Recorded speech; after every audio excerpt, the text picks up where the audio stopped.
Hey guys, Montae here, and let's talk about everything free-to-play related with today's game update from Poll 73.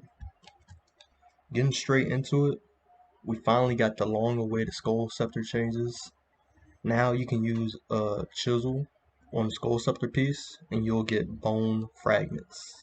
You can chisel a left skull half and receive 5 bone fragments.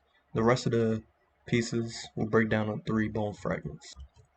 The Skull Scepter base number of charges were increased and raised from 5 to 10.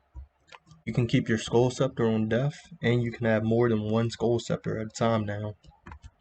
Non-imbued Skull Scepters work like rings of recoil now. All non-imbued Skull Scepters will share the same charges. When all charges are used, the non-imbued Skull Scepter will basically self-destruct, and the next non-imbued Skull Scepter will be fully charged. Imbued Skull Scepters will also share the same charges, and you can recharge them using bone fragments, scepter pieces, and a whole scepter. And you still won't lose your imbued Skull Scepter if it runs out of charges. And lastly, you can only have one type of Skull Scepter at a time. So if you imbued a Skull Scepter, all your Skull Scepters will be imbued. If you unimbued your Skull Scepter, all of them will be unimbued. And here's just a quick example of the Skull Scepter. I have this unimbued right now, but if I use it on a Skull Scepter part, so I have the bottom and the top combined right here, it should give me 6, and I receive 6 bone fragments. And these are also tradable. So I wonder what would happen if I used a chisel on the Skull Scepter. Well, I'll take one for the team. But before we do that, so we got the left skull half. This should give me 5. So 5 bone fragments. So let's see what happens we use on the Skull Scepter itself. Nothing. Okay. And if we use it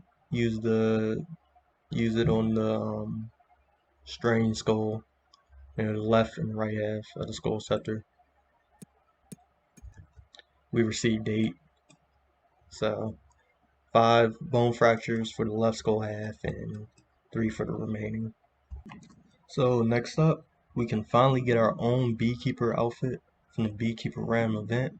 And for those who don't know, the UI was updated back in September, and the random event was re-enabled on mobile. Can't wait to see your fashionscapes using pieces of Beekeeper outfit. And we're going to see some improvements to the female player head. Previous female head models were shrunken down male ones, which clearly had some issues. But they were able to avoid these issues with newer female models, which received some positive feedback.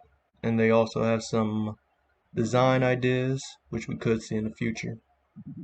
So, in other news, there were some under the hood changes to the clan chat in preparation for the new and improved clan chat system, which is expected by next year. Many exciting changes today. Hope you stay tuned for more to come. Good luck. Have fun. Peace.